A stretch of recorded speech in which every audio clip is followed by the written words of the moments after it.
क्या कृष्ण की मृत्यु पहले से तय थी? क्या गांधारी का श्राप ही द्वारिका का विनाश और जगन्नाथ मंदिर की स्थापना का असली कारण बना? आज हम आपको सुनाने जा रहे हैं वह अद्भुत कथा जो महाभारत के अंत से शुरू होकर जगन्नाथ भवन के दिव्य प्रतिमा तक पहुंचती है। महाभारत के अंत में जब गांधारी ने अपने 100 पुत्रों को खो दिया तो उसका हृदय दुख से भर गया। उसे विश्वास था कि भगवान कृष्ण अपनी दिव्य शक्तियों से युद्ध को रोक सकते थे, पर उन्होंने ऐसा नहीं किया। क्रोध और वेदना में डूबी गांधारी ने कृष्ण को श्राप दिया, 36 वर्ष बाद तुम्हारा यादव वंश एक दूसरे के हाथों नष्ट होगा और द्वारिका समुद्र में डूब जाएगी। समय बीता और ठीक 36 वर्ष बाद यह श्राप प्रभावी होने लगा। यादवों में एक छोटे से विवाद ने भयंकर युद्ध का रूप ले लिया और सब एक दूसरे का विनाश करने लगे। द्वारिका का अंत भी निकट था। धीरे धीरे समुद्र ने पवित्र नगरी को अपने भीतर समा लिया। एक दिन भगवान कृष्ण नदी के किनारे एक पीपल के पेड़ के नीचे विश्राम कर रहे थे। उसी समय एक शिकारी जरा वहाँ आया। उसने कृष्ण की लाल कमल जैसे चरणों को दूर से किसी हिरण की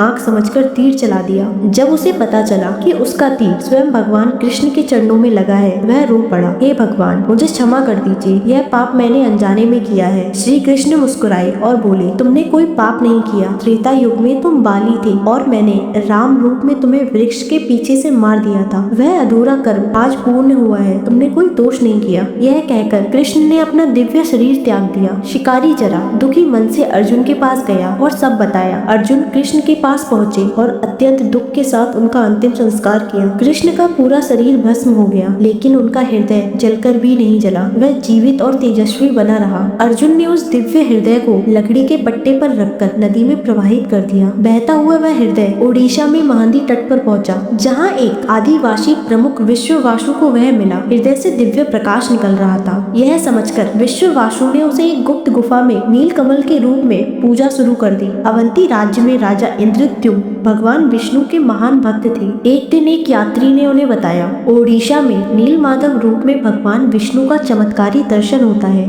राजा ने ब्राह्मण विद्यामित्र को नीलमाधव की खोज में भेजा। कई कठिनाइयों के बाद विद्यामित्र ओडिशा पहुंचे और यह पता चला कि नीलमाधव की पूजा विश्ववासु की गुफा में होती है। विद्यापति ने विश्ववासु की पुत्री ललिता से विवाह किया और उससे विनती की, मुझे एक बार नीलमाधव के दर्शन करा दो। विश्ववासु ने शर्त रखी कि विद्यामित्र की आंखें बंद कर ले जाया जाएगा, लेकिन विद्यमान विद्यामित्र ने रास्ते में सरसों के दाने गिराए ताकि बाद में मार्ग पहचान सके। गुफा में प्रवेश करते ही उन्होंने नीलमाधव की दिव्य प्रतिमा देखी और अभिभूत हो गए। वापस जाकर राजा को सब बताया। कुछ समय बाद सरसों के दाने अंकुरित हुए और राजा उस गुफा तक पहुँचे, पर वहाँ नीलमाधव गायब थे। उसी रात भगवान ने स्वप्न में राजा इंद्रद्युम्न से कहा, समुद्र के किनारे जाओ, तुम्हें सुगंधित लाल रंग का एक दिव्य लकड़ी का लौंग मिलेगा। उसे निकालकर उसमें से मेरी और मेरे भाई बहनों की मूर्तियां बनाओ। राजा समुद्र तट पर पहुंचे और सचमुच लौंग मिला, लेकिन कोई भी शिल्पी उस पर काम नहीं कर सका।